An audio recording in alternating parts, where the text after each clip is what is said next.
இப்பொழுது இந்த 17வது சர்க்கம் நாங்க பார்க்க போறோம். அதுல கிரந்த சங்கியான எண்ணிக்கைன்னு வேறு. இந்த நான் சொல்ல போகின்றதான இந்த யோக வாசித்தம் எப்படிப்பட்டது, இதுல என்ன விஷயம் பேச போறேன், இது எத்தனை பிரகரணங்கள், எத்தனை சர்க்கங்கள், எத்தனை ஸ்லோகங்கள் நான் இதை எடுத்து சொல்லுகின்றேன், ஒவ்வொரு பிரகரணத்திலையும் என்ன விஷயம் சொல்ல போகிறது என்பதையெல்லாம் இங்க எடுத்து சொல்றார். அதுல நாம ஒரு அறிமுகம் மட்டும் முன்னாடி கடைசி வகுப்புல நாம பார்த்தோம். இப்போ இதை ஆரம்பிக்கின்ற போது எப்படி இருக்கான்னா, இந்த யோக வாசித்தம் கொஞ்சம் ஸ்டாண்டர்ட், ஹை ஸ்டாண்டர்டு வேதாந்தம் தான், சாதாரண வேதாந்தம் இல்லை. ஆனாலும் இது கொஞ்சம் கீதையை காட்டிலும் ரொம்ப மேல போய் தான் சொல்லுகின்றார். முழுக்க அறிவுபூர்வமான ஒரு அணுகுமுறையில இதை எடுத்து சொல்லுகின்றார். அதனால்தான் முதல் ஸ்லோகத்துல இங்க சொல்றார், யாருக்கெல்லாம் அவருடைய மொபைல்ல யோக வாசித்தம் டவுன்லோட் பண்ணி வச்சிருக்காரோ அவள் தான் 2வது பிரகரணத்துல 17வது அத்தியாயம் பார்த்தாக்க அது கூட ஃபாலோ பண்ணலாம். அது முதல் ஸ்லோகம் சொல்லுகின்றார், ஏவம் விவேகோய சமஹாநிகராகவான் யோக்யோ ஞானகிரஸ்ரோதும் ராஜேவனய பாரதி. எப்படி ஒரு புதிதாக பட்டம் கட்டி கொண்டு வந்தவரான மன்னனுக்கு கூட இருக்கிற மந்திரிகளும் அவருடைய குருவும் மற்ற எல்லா பண்டிதர்களும் அவனுக்கு ராஜ்ய பாரத்தை எப்படி நடத்துவது என்பதற்கான ராஜ நீதிகளை எல்லாம் எடுத்து சொல்லுவார்களோ அவனும் அதை கேட்பானோ. அதுபோல இந்த சாம்ராட் சொராட் என்று சொல்லக்கூடியதான தன்னைத்தானே செய்து தனக்குத்தானே முன்னாக இருக்கிற இந்த உயர்ந்ததான ஞான ராஜ்யம் இருக்க, இந்த ஞான ராஜ்யத்துக்குள்ளே புகுவதற்கும் என்னுடைய வார்த்தைகள் உனக்கு உபயோகமாக இருக்கும். அதில் பயணம் பண்ணுவதற்கும் அதை அடைவதற்கும் ராமா என்னுடைய வார்த்தைகள் என்னுடைய உபதேசம் உனக்கு பயன்படும் என்று எடுத்து சொல்லிவிட்டு அவர் முதல்ல சொல்றார், ஏவம் அந்தர் விவேகோயகா சமஹாரகவா யோகியகா ஞானகிரகா ஸ்ரோதும்.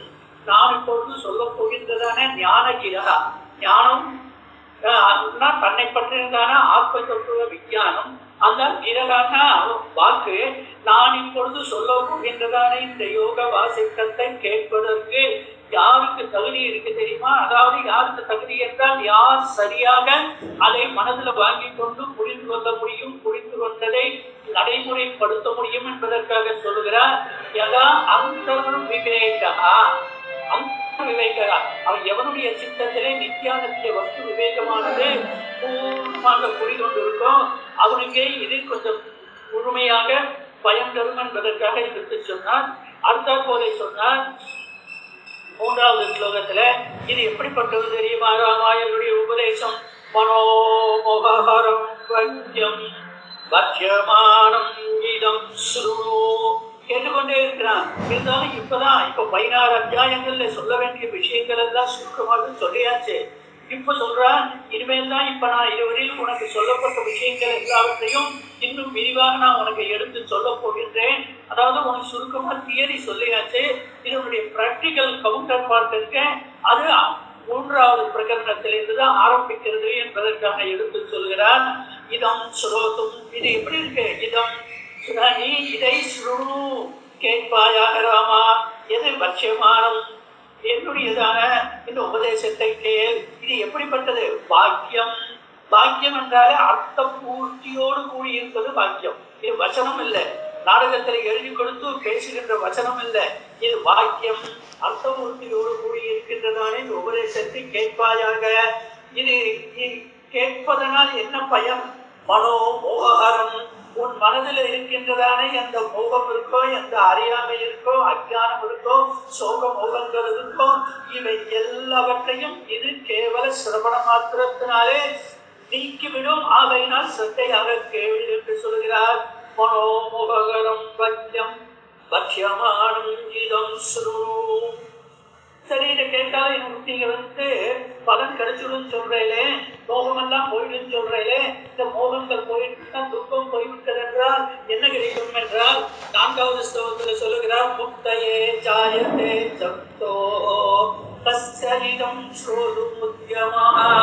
ராமா, எவனொருவன் இந்த யோக வாசித்தத்தை என்னுடைய உபதேசத்தை கேட்பதிலே முயற்சியோடு கூட ஆர்வத்தோடு கூட சத்தையோடு ஈடுபடுகின்றானோ அவனுக்கு சந்தோஷங்கிறார். எப்படிப்பட்டவனா இருந்தாலும் நான் முதல்ல சொன்னீங்க, கேட்பதற்கு விவேக விஞ்ஞானம் அடிப்படையாக இருந்தால் நன்றாக புரியும் என்று. அதெல்லாம் இல்லாம சாதாரண பரம பாவனாக இருந்தால் கூட ஏதோ ஒன்று கேட்டு வைப்போமே என்று கேட்டு வைத்தால் கூட முக்தையே ஜாயத்தே சந்தோகோ, அவனுக்கு நிச்சயமாக புத்தியானது கிடைக்கும். புத்தி என்றால் என்ன? எல்லா துக்கங்களிலிருந்தும் விடுபடுவது, அதைத்தான் முக்தி என்று சொல்றார். எப்பேற்பட்ட பெருமை இதை தெரியுமா? நான் சொல்ல போகின்ற உபதேசம் மோட்சோபாயாமிதானேயம் சம்ஹிதா சார சம்ஹிதா த்ரிம்சத்வேத சகஸ்ராணி தாதா நிர்வாணதாயினி. மோட்சோபாய அபிதேயம். இங்க நான் சொல்வதெல்லாம் முழுக்க முழுக்க மோட்சத்துக்கு. மோட்சம்னா ஏதோ செத்து போன பிறகு அடையிற மோட்சத்தை பற்றி எல்லாம் இங்க சாஸ்திரம் பேசல.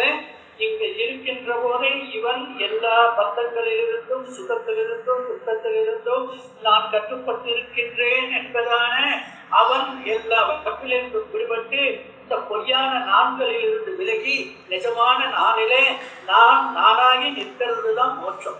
அதைதான் இங்க எடுத்து சொல்ல போகிறார். அதான் முக்தையே ஜாயத்தே சந்தோ என்று சொன்னாரே, அதை எடுத்து சொல்லுகிறார். மோட்சோபாய அபிதானஹா இயம் சம்ஹிதா. ஆரம்பத்திலே நாம பார்த்திருக்கோம், சம்ஹிதா என்றால் சம்யக்கு ஹிதம், அதாவது பூர்ணமாக முழுமையாக நல்ல எண்ணத்தோடு கூட. ஹிதம்னா நன்மை, உண்மையான நன்மை. எது இந்த ஜீவனுக்கு திரும்ப பிறப்படுத்தல் இல்லாததான ஒரு நன்மையை கொடுக்குமோ, விதத்தை கொடுக்குமோ, அது சம்ஹிதை. அப்படிப்பட்ட சம்ஹிதைகள் நிறைய இருக்கு நம்ம பாரத தேசத்தினுடைய சாஸ்திர பூமியில என்று சொன்னால், இப்பொழுது நான் சொல்ல போகின்ற இந்த உபதேசம் இருக்கே ராமா, இது சார சம்ஹிதா. இது பூர்ண சாரமா இருக்கு. பூர்ண சாரம் எல்லா சாஸ்திரங்களுடைய சாரமாக இருக்கு. எப்படி கீதைக்கு சொல்கின்ற போது சர்வோ புரிசதோ காவோ கௌதா கோபால நந்தனா என்றபடி எல்லா உபநிஷதங்களின் சாரத்தையும் பிழிந்தெடுத்து கொடுத்தான் என்பது போல இங்கு எல்லா வேதாந்த கிரந்தங்களுடைய சாரத்தையும் நான் இங்கு உனக்கு கொடுக்கின்றேன். இது மோட்சோபாயத்தை, மோட்சத்துக்கான வழிமுறைகளை உனக்கு சொல்லுகின்றேன். நீ நிச்சயமாக இதனால் மோட்சத்தை அடைந்து விடலாம். இது எத்தனை ஸ்லோகத்தில் சொல்றேன்? 32,000 ஸ்லோகத்துல இந்த கிரந்தத்தை உனக்கு நான் சொல்லுகின்றேன். நிர்வாண தாயினி, தாதா நிர்வாண தாயினி. இது நிர்வாணம் என்று சொல்லக்கூடியதான மோட்சத்தை கொடுத்துவிடும் என்பதற்காக சொல்றார். அதனால்தான் என்னுடைய கடைசி பிரகரணத்துக்கு பேரு நிர்வாண பிரகரணம் அப்படின்னு சொல்றார். நிர்வாணம் என்றால் என்ன? ஆச்சாரியார் சொல்றார்,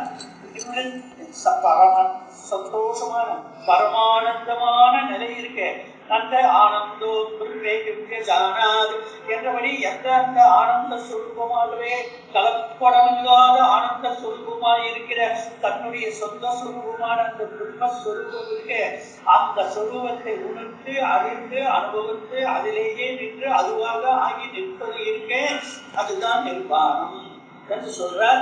அதனால அது சொசிய அத்தியந்த பாவம் நிர்வாணம் என்று சொல்றார் ஆச்சாரியார். அதனால தன்னுடைய சொந்த நிலையிலே தானாகி நிற்கின்றது. அப்போ அந்த அனுபவம் எல்லாருக்குமே அந்த ஆனந்தம் கிடைக்கும். அது எப்படி நீங்க சொல்லுவேன் அப்படின்னா, அதுக்கு தூக்கம் தான் திஷ்டாந்தம். அதனால எல்லாரும் அந்த தூக்கத்துல சுகமா இருக்காதியா? துக்கமான தூக்கம்ங்கிறது அகராதியிலேயே கிடையாது. தூக்கம் எல்லாருக்கும் சுகம். தூக்கம் வரலைன்னா வேணா துக்கம் வரலாமே தவிர தூக்கம் எல்லாருக்கும் சுகமே. அந்த தூக்கம் எப்படி இருக்கு? அதையே சுகமா இருக்கு. அதே நிர்திசயமான சுகம். எப்படி என்றால், அவன் தன்னுடைய சொந்த சுரூபத்துல ஆனந்த சுரூபத்துல சச்சிதானந்த கனமாய் இருக்கிற அந்த பரமாத்மா தத்துவத்துல பக்கத்துல போய் ஒட்டி விடுவதனாலே அந்த ஆனந்தத்துல அவன் இருக்கின்றான். ஆகையினால தூக்கம். இந்த தூக்கமும் அஜ்ஞானம் பண்ண இருக்கு. ஆகையினால எழுந்ததும் துக்கம். இந்த உலகம் பிரபஞ்சமானது அவர் அப்படியே கவ்வி கொள்வது. அப்படி இல்லாமல் எப்போதும் ஆனந்த பூர்த்தியாக இருக்கிற நிலை இருக்க, அதைத்தான் இங்க சொல்லுகின்றார் நிர்வாணதாயினி. சரி, இந்த உபதேசத்தை நீங்க சொல்றேன், இது அப்படியே உனக்கு கொடுத்து விடுமான ஞானத்தை என்றார். அதுக்கு திருஷ்டாந்தம் சொல்கிறார். அடுத்த 7வது ஸ்லோகத்திலே தீபம் யதா வினித்ரஸ்ய ஜுலிதே சம்பிரவர்த்ததே ஆலோகோ அனிச்சதோப்யேவம் நிர்வாணமனயா பவேதே. இது கேட்டாலே போதும். அவன் சரியா கேட்டா சரி, நல்ல பலன் கிடைக்கும். தகுதி உடையவனாக இருந்து கேட்டா இன்னும் அதிக பலன் கிடைக்கும். ஒண்ணுமே இல்லை, ஏதோ கேட்டு வைப்போமே, ஏதோ ஆத்துல வந்து டிவியா ரேடியோவா ஆன் பண்ணிருக்கான், நாம ஏதோ கேட்டுட்டு இருப்போம், ஏதோ மாமி கேட்கிறா நம்மளும் கேட்போம். அப்படின்னு கேட்டால் கூட அதற்கு பலன் இருக்கு என்று சொல்லுகிறார். அதுக்கு திருஷ்டாந்தம் சொல்றார். வந்து தூங்கிட்டு இருந்தவன் எழுந்துட்டான். அவன் தீபம்லாம் ஏற்றி வச்சாச்சு, லைட் எல்லாம் போட்டாச்சு. இப்போ இந்த லைட் போட்ட பிறகு தீபம்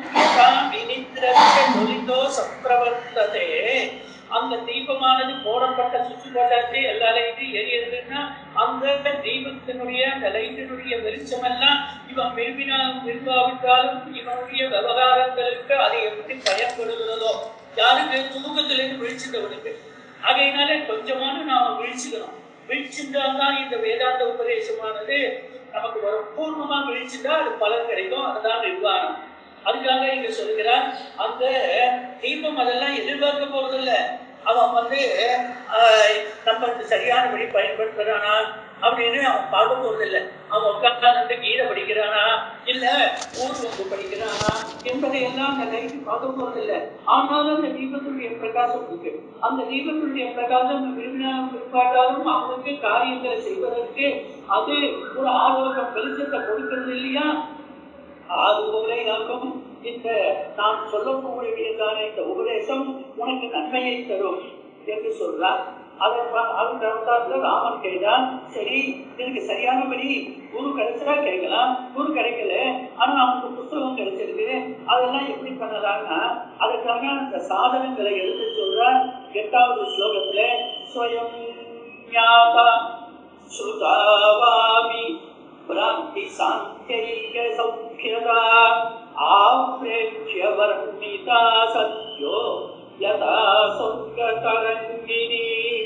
ஸ்வயம் ஞாதா ஒருத்தருக்கு கிடைக்கலையா, சரி இவனுக்கு ஏதோ வேதாந்தத்துல ஆசை இருக்கா, அப்போ என்ன பண்ணினா ஏதோ யாரோ யோகவாசியத்தை புத்தகம் கொடுத்தாலா அதை வச்சு நீயே படிச்சுக்கோ. ஸ்வயம் ஞாதா உனக்கு புரிஞ்சவரையும் படி.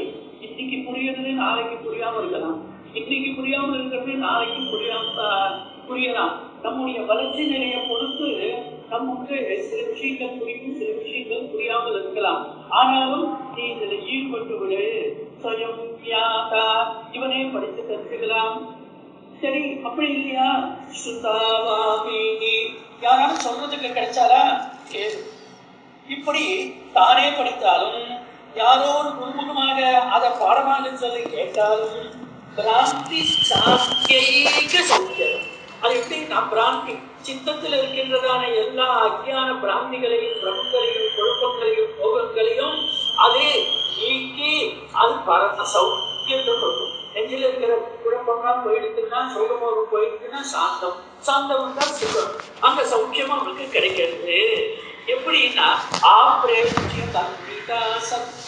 எப்படி கொடுக்கறது, எப்போ கொடுக்கும், ரொம்ப நாள் ஆகுமோ அப்படின்னா இல்ல, உன்னுடைய சித்தையை பொறுத்து நீ அதை நீயா படிச்சாலும் மற்றவர் சொல்லி கேட்டாலும் நீ வந்து அது என்னத்தை சொல்ல வந்ததோ அந்த ஞானம் உன்னை அறியாமலேயே உனக்குள் அது புகுந்து விடும் என்று சொல்ற. எப்படி நாம சாப்பிட்றதான ஒரு லிக்விட் வச்சு ஒரு காபி, அந்த காபி சாப்பிட்டது நமக்கு எப்படி ஒரு ஸ்டிமுலண்ட் தானே, அது ஒரு உணர்ச்சி, ஒரு புத்துணர்ச்சி உண்டாதோ, எப்படி ஆகாரம் சாப்பிட்டதும் நம்முடைய பசி நீங்கிறதோ, அது போல காதுகள் வழியே இந்த யோக வாசித்தமானது உள்ளே நுழைந்து விட்டால் அது என்ன பண்றதுன்னா உன்னை அறியாமலேயே உன்னை மேல்நிலையிலே அது அழைத்து கொண்டு போகுது. தெரியாது இந்த ஞான நிலைகள்ல நாம இப்படி முன்னேறி இருப்போமா என்பது நீ இதுல ஈடுபட்ட மாத்திரத்திலேயே உனக்கே புரிய ஆரம்பித்து இருக்கிறார். எந்த ரொம்ப நாள் ஆகும்னு அப்படியெல்லாம் இல்லை, சத்தியதா அது உன்னுடைய பாக்கியத்தையும் உன்னுடைய சிரத்தையையும் பொறுத்து அது சத்தியதா அப்போதே உனக்கு பலனை கொடுக்கும். எப்படிங்கிறதுக்கு திருஷ்டாந்தம் சொல்றார். யதா சொர்க்க தரங்கினி சொர்க்க தரங்கினா சொர்க்கத்திலிருந்து இறங்கி வந்ததான கங்கை போல. கங்கைக்கு என்ன பெருமை என்றால் ஸ்நானாத்து, பானாத்து, ஸ்மரணாத்து, தர்சனாத்து என்று 4 வகையான பெருமை உண்டு. அந்த கங்கையிலே கங்கா கங்கேரியோ யோஜனானாம் சதைரவி என்று பல மைல் தூரத்தில் இருந்தாலும் கூட கங்கையை நினைச்சுட்டு நம்ம பார்க்கணும். நாம ஸ்நானம் பண்ணினா கங்கா ஸ்நான பலன் கிடைக்கும். 2வது, கங்கையிலேயே நேரடியா போய் ஸ்நானம் பண்ணினால் அந்த பாவம் நீங்கி புண்ணியம் கிடைக்கும். கங்கையை பத்தி ஸ்மரிச்சாலே ஸ்மரணாத்து, அது பாவம் போகும். கங்கையை பார்த்ததுமே கரையில விழுந்து நமஸ்காரம் பண்ணினாலே நமக்கு எல்லா பாவம் கொடுக்கும். இன்னைக்கும் நீங்க வட இந்தியாவுக்கு போனேன்னா ஒரு பரம பாமரம் கூட கங்கையில இறங்கிறதுக்கு முன்னாடி கிடுகிடுன்னு படியில இறங்க மாட்டான். விழுந்து கரையில நமஸ்காரம் பண்ணி விட்டு அம்மா பாதம் ஸ்பர்சம் சமஸ்வா, நான் உன்னுடைய புனிதமான இந்த பகவானுடைய விஷ்ணு பாகவதகம் பகவான் விஷ்ணுடைய திருவடியிலிருந்து புறப்பட்டதா இருக்கின்றதான இந்த கங்கை, அந்த கங்கையில நான் கால் வைக்க யோகியம் உண்டா? ஆனால் கால் வைக்கிறேன் அம்மா சமஸ்வா முடிச்சுக்கோன்னு சொல்லிதான் வைக்கணும். எங்க ஊர் பக்கங்கள்லாம் காவேரியில யாரும் செருப்பு கொண்டுட்டே நடந்து போக மாட்டார். தண்ணீர் இல்லாத நேரத்துல அக்கறைக்கு போகணும்னா செருப்பை கையில எடுத்துட்டு தொட்டு மண்ணை தொட்டு கண்ணுல ஒத்திட்டுதான் நடந்து போவான். அந்த பழக்கம் எல்லாம் இன்னைக்கு போயிடுது. அதுக்கப்புறம் எப்படி காவேரியில தண்ணி வரும், எப்படி மழை வரும் நமக்கு? அதனால இந்த கங்கைக்கு அவ்வளவு பெரிய பெருமை இருக்கு இல்லையா? ரூபா அது எப்படிப்பட்டது அப்படின்னா, யதா சொர்க்க தரங்கினி, கங்கை போல 4 வகையில ஸ்மரணாத், தர்சனாத், ஏதோ யோக வாசித்த கிளாஸ் நடக்கிறதுதான், ஏதோ பார்த்து தர்சனம் என்ன கணத்துல போட்டு புரியலையோ கொஞ்ச நேரம் உட்கார்ந்து கேட்போம் அப்படின்னு கேட்டாலும் கூட அதுக்கு பலன் இருக்கு என்பதற்காக அந்த எடுத்து சொல்லுகின்றார். அதை உடனே அடுத்தாற் போல சொன்னா, எப்படி இந்த உன்னிடத்தில் இருக்கிற அஜானத்தை நீக்கி சோகமோகத்தை நீக்கி இந்த ஞானத்தை கொடுக்கிறது தெரியுமா? இந்த உபதேசம் 9ல சொல்றார்.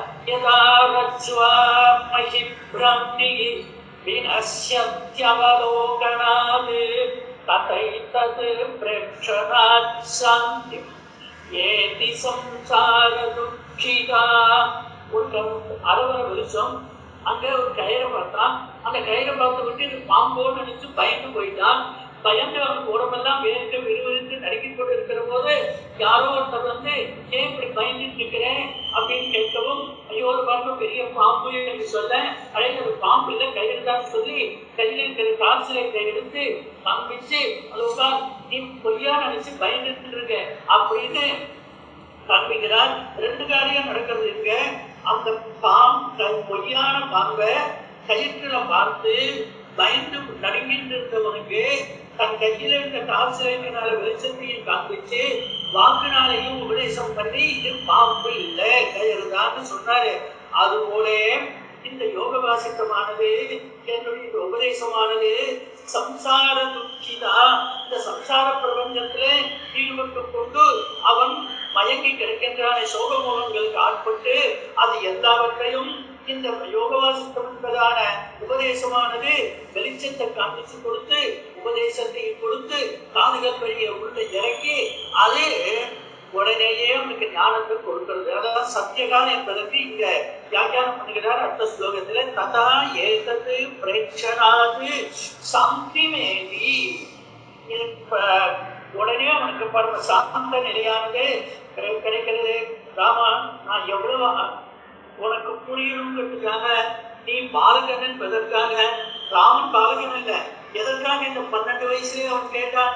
11,000 வருஷம் இந்த ராஜ்யத்தை ஆண்டவனுக்கு பின்னாடி கேட்கணும்னு அவனுக்கு என்ன வரக்கூடாதோ இல்ல, இதுக்காக ஒரு நாடகம் ஆடி தான் ஏதோ சோகமோகங்களுக்கு ஆட்பட்டவன் போல 12 வயசுல இந்த உபதேசத்தை கேட்கிறான் என்று சொன்னால் நமக்காக கேட்கிறான்.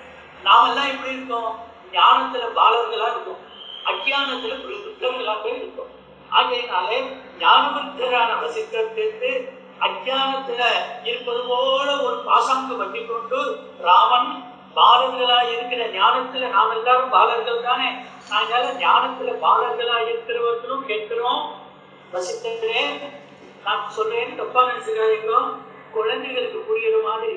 அதான் குழந்தைகள்னா சின்ன குழந்தை இல்லை, ஞானத்துல நாம எல்லாருமே குழந்தைகள் தானே. நாம என்ன பெரிய பிஹெச்டி போயிட்டோமா, என்ன நமக்கு வந்து எல்கேஜியில் இருக்குமா, யூகேஜியில் இருக்குமா, இல்லை எலிமெண்ட்ரி இருக்குமா, செகண்டரியா, ஹையர் செகண்டரியான்னு தெரியாத நம்முடைய ஞானம் எந்த நிலையில் இருக்குன்னு எங்க நிலைக்கு இறக்கி வந்து சொல்லணும். அப்படி சொல்றேலான்னு கேட்டால் நிச்சயம் சொல்றேன் அப்படின்னா எப்படி சொல்றேங்கிறத 10வது ஸ்லோகத்தில் சொன்னார். யுக்தி யுக்தார்த்த வாக்கியானி கல்பிதானி பிருதக் பிருதக் திருஷ்டாந்த சார சூக்தானி ஈச்ச அஸ்யாம் பிரகரணானி ஷடு. 6 பிரகரணங்கள்ல ராமா நீ கேட்டபடியே 4 லட்சணங்களோடு நான் சொல்றேன். ஏன்னா குழந்தைக்கு சொல்ற போது அந்த உதாரணங்கள்லாம் சொல்லி கதை சொல்லி எல்லாம் சொன்னாதான் புரியும். அதனால்தான் 2வது வரியில சொன்னா திருஷ்டாந்த சார சூக்தானி. திருஷ்டாந்தங்களோடு கூட சின்னது சொன்னா கூட அதுக்கு உடனே உதாரணம் சொன்னாதான் அந்த குழந்தைக்கு புரியும். அதுக்காக இங்க சொல்கிறார் திருஷ்டாந்த சார சூக்தானி. நான் சொல்றதான ஒவ்வொன்றிலையும் ஒரு திருஷ்டாந்தம் சொல்லி உதாரணம் சொல்லி ஊமைகள் சொல்லி உனக்கு நான் எடுத்து சொல்லுவேன்.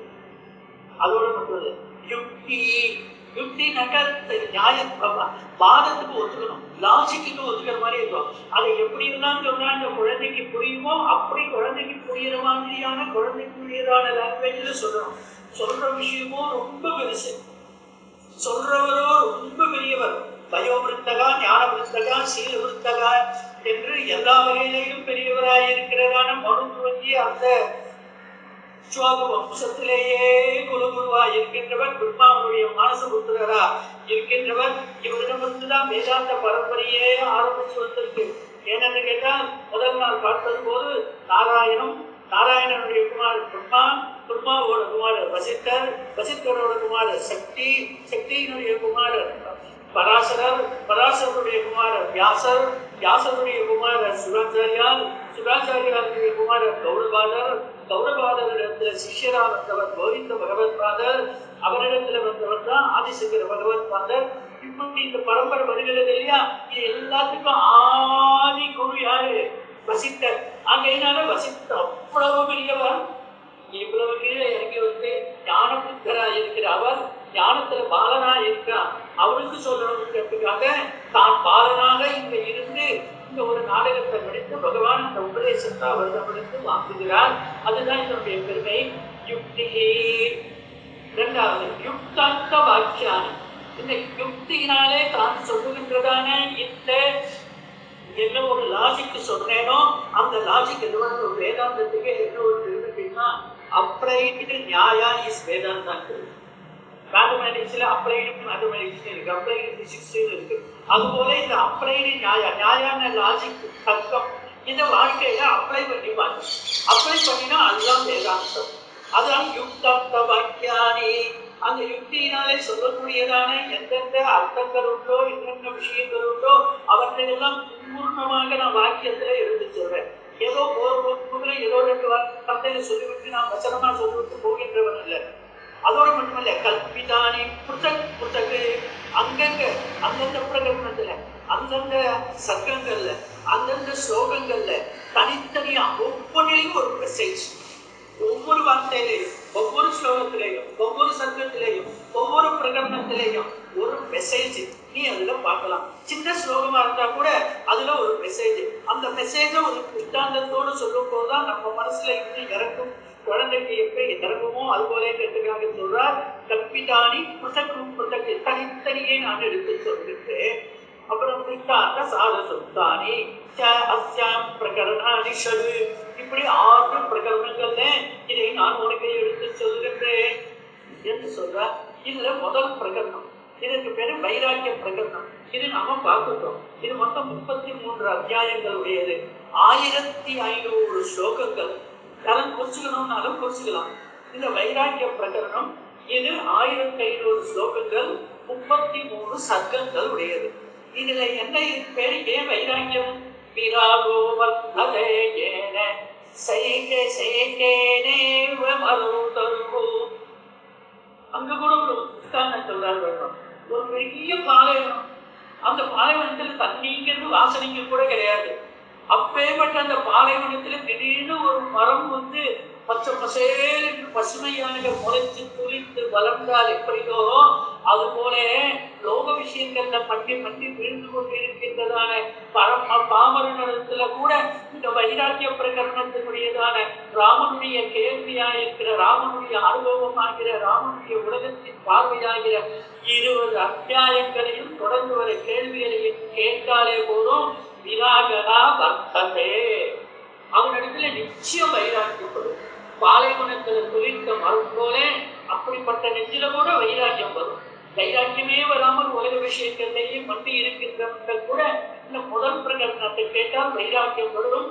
அப்பேற்பட்டதனான உயர்ந்த பிரகரணம் என்பதை சொன்னால், அடுத்ததாக இப்ப நம்ம பார்த்து கொண்டு இருக்கிறதான முமுட்சு விவகார பிரகரணம். இந்த முமுட்சு விவகாரம் முக்கிய அடையணும்னு இச்சை உடையவன். இது மொத்தம் 1000 ஸ்லோகங்கள், 20 சர்க்கங்கள்ல இதை எடுத்து சொல்றான்.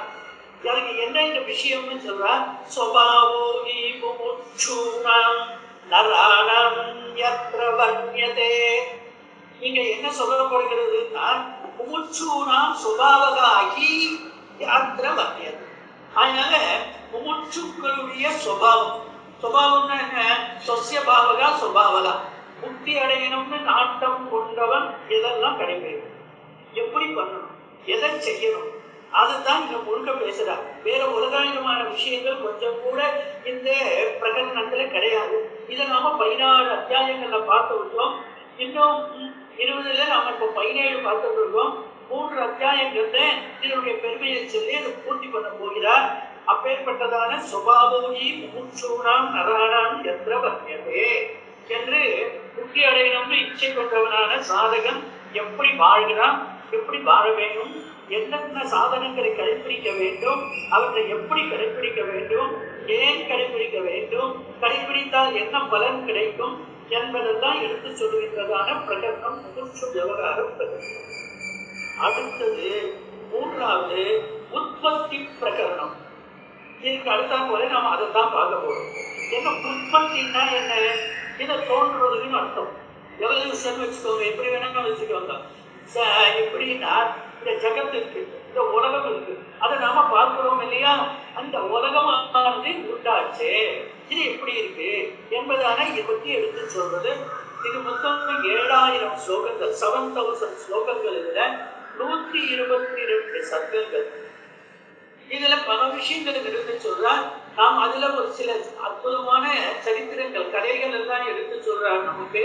இதுவரையில் நாம பார்த்ததெல்லாம் ஒவ்வொரு சர்க்கமும் நாம தனித்தனியா பார்த்து கொண்டு வந்தோம். செலக்ட் ஸ்லோகாஸ் தான் எடுத்து பார்த்துட்டு இருந்தோம். உற்பத்தி பிரகடனம் வந்தாச்சுன்னா முதல்ல ஒரு 10 அத்தியாயம் 10 சர்க்கங்கள் வச்சுருக்கோம். அது வரையும் தான் நாம முக்கியமான விஷயம் சொல்றதுனால கொஞ்சம் செலக்ட் ஸ்லோகாஸ் பார்த்து ஒவ்வொரு சர்க்கமும் பார்க்கிறோம். அதுக்கப்புறம் நாம 10 சர்க்கம், 20 சர்க்கம், ஈவன் 40 சர்க்கம் கூட ஸ்கிப் பண்ணிட்டு போயிடலாம். கதைகளை மட்டும் வர்ணிச்சு கொண்டு அதை நாம போகலாம். அதனால பெருசா இருக்கும் அப்படின்னு நாம யாரும் பயப்பட வேண்டாம். ரொம்ப பெருசாக இருந்தாலும் கூட அதெல்லாம் நாம பலதெல்லாத்தையும் வர்ணனங்கள்லாம் நாம சுருக்கமாக அந்த கதையை பார்த்து கொண்டு மேல உபதேசத்துக்கு நாம போகலாம். கதைகளை சொல்லும் போதே அங்கங்கு உபதேசத்தை சொல்லுகின்றார் அவர். இப்படி அங்க என்ன சொல்லுகிறார்னா, ஜகதி திருஷ்ய ஸ்ரீ அகம் த்வம் இதி ரூபிணி. 6 விஷயம் தான் சார் இந்த உற்பத்தி பிரகடனத்துக்கு விஷயம். என்ன 6? ஜகதி ஜாகதி. என்ன ஜாகதின்னா இந்த ஜகத்து பார்க்கிறோம் இல்லையா, அது எப்படி இருக்கு அப்படின்னா ஜாகதி. இந்த ஜகத்து தெரியும். ஜகத்துன்னா என்ன, நம்மாலே பார்க்கப்படுகின்றதான இந்த பிரபஞ்சம், அதை சொல்ற. அப்புறம் யாரு இந்த ஜகத்து இருக்கு, இது யாரால இருக்கு, பார்க்கிறவனான என்னாலே இருக்கு. ஆகையினால நாம பார்க்கிறோம், அதான பார்த்தா தானே பிரபஞ்சம். அப்புறம் திருஷ்யம், பார்க்கப்படுகிறதான இந்த ஜகத்துல இவன் ஒவ்வொருத்தரும் ஒவ்வொரு விதமும் பார்க்கலாம். ஒரே வஸ்துவையே எல்லாரும் ஒரே மாதிரி பார்க்கறது கிடையாது, அதுதான் விசேஷம். 2வது, ஒரே வஸ்துவையே எல்லாரும் ஒரே மாதிரியும் அனுபவிக்கிறது கிடையாது. ஒவ்வொருத்தருக்கும் ஒவ்வொரு விதமான அனுபவம் கிடைக்கும். அதெல்லாம் முன்னாடி ஜாகதி, திரப்பு, திருஷ்ய, ஸ்ரீ. ஸ்ரீனா இங்க லக்ஷ்மினா ஞானம், அந்த விஞ்ஞானம். அதுக்கப்புறம் இதுக்கெல்லாம் காரணம் யாரு? அகம், நான். அதுக்கப்புறம் துவம், நீ. இதுதான் உலகமே. இதான் இந்த 5 தான் சார் உலகம். என்னாலே பார்க்கப்படுகின்றதான விஷயங்கள், பார்க்கிறவனான நான், அந்த பார்க்கிறதுனால கிடைக்கக்கூடிய அனுபவங்கள், அதை நான் பார்த்து தெரிந்து கொள்கிறதான ஞானம், நான், நீ என்று உலகத்துல விவகாரம் வச்சிருக்கோமே. இந்த விஞ்ஞான பிரதிபாதகம் இதைத்தான் இதுல எடுத்து சொல்கிறார் அப்படின்னு சொல்றார். அப்படின்னா இந்த உற்பத்தி, இந்த ஜகத்தெல்லாம் எப்படி உண்டாச்சு? இன்னைக்கு விஞ்ஞானிகள் கூட பெருசா இதை பத்தி எல்லாம் விசாரம் பண்ணிட்டு இருக்காரு. எவல்யூஷன் தியரி தான் சொல்றாரு. அதுல கூட மாறுபட்ட கருத்துக்கள் எல்லாம் சொல்லிட்டு இருக்காரு. இது எப்படி அதுதான் நீங்க சொல்ல போறீங்களா? ராமன் இல்லை, அதை சொல்லலை. இந்த உற்பத்தினா என்னன்னா, மரணி மகனுக்கு புண்ணியாக வாசனம் பண்ணி, அப்தமூர்த்தி பண்ணி, சவுளம் பூவனையனம்லாம் பண்ணி விவாகம் பண்றோம் பத்தியா? அது மாதிரிதான் இந்த உற்பத்தி. மரணி அவங்க ஒரு குல காமிக்கிறது. இது எல்லாம் எப்படி இருக்கு? இருந்தாலும் கலை இருக்கு இல்லையா? அதுதான் இந்த பிரபஞ்சம். அது எல்லாத்தையும் நிரூபிக்கிறாங்க. இந்த உற்பத்தி பிரகடனம் எல்லாத்துக்கும் பேசு. பின்னாடி வரக்கூடிய உபதேசங்களுக்கெல்லாம் இது ஆதாரபூர்வமாக இருக்கு. ஆகையினால ஒரு 11 ஸ்லோகங்கள்ல நான் அத்தனையும் சொல்ல போறதில்ல. 11 ஸ்லோகங்கள்னால இதுல என்ன சொல்றேன் அப்படிங்கிறதான ஒரு விவரத்தை இங்க எடுத்து சொல்லுகின்றார். அதுல 14வது ஸ்லோகம் பாருங்க.